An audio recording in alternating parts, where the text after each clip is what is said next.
Président. Mes chers collègues, je ne vois pas le ministre de l'Agriculture et de l'Alimentation à qui cette question j'adresse pour lui rappeler que l'alimentation française est considérée partout dans le monde comme une référence de par sa qualité, sa sûreté, sa diversité et est riche de ses productions de terroir. Jusqu'à ce jour, de façon volontaire, les professionnels de l'alimentation peuvent soumettre à un logarithme leurs produits mis en vente afin de les classer sous forme de couleur, celle du Nutri-Score.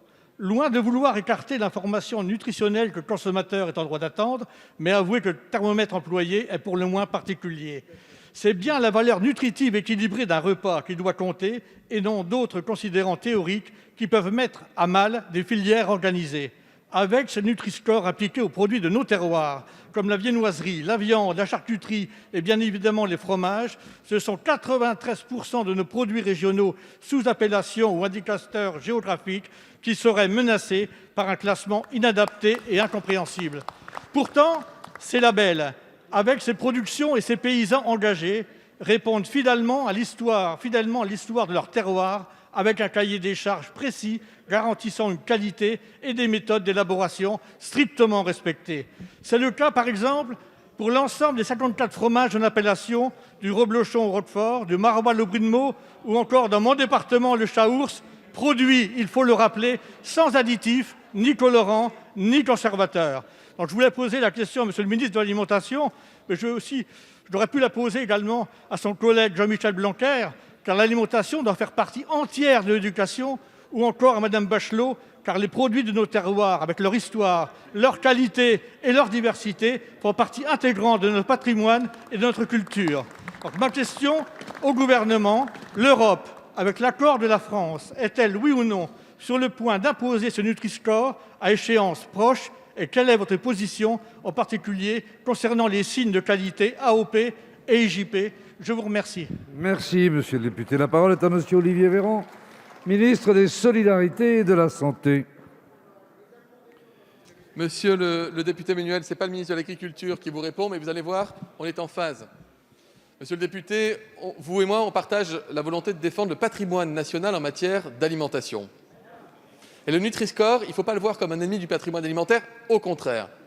Je vais vous dire, il y a eu un temps, pas si loin, où on savait ce qu'on mangeait. On n'avait pas besoin de mettre une étiquette sur du foie gras pour savoir que c'était gras, c'était même dans le nom. Mais on en mangeait quand même. Et c'est un choix de gastronomie. Les Français savent que dans le beurre, il y a des graisses. Ils savent que dans les fromages, il y a du gras et de la crème. Mais ils apprécient le fromage et ils apprécient le beurre et ils en mangent.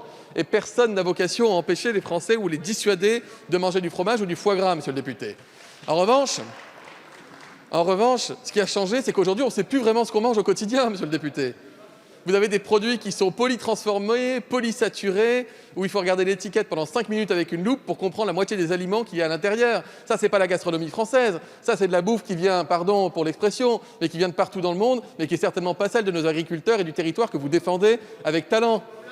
Donc le Nutri-Score, ça permet, entre les produits d'une même gamme, de différencier celui qui est bon et celui qui est moins bon en termes de nutriments. Il n'y a pas besoin, tous les fromages correspondent à la même catégorie, les beurres correspondent à la même catégorie puisqu'ils ont des graisses, mais encore une fois, on le sait.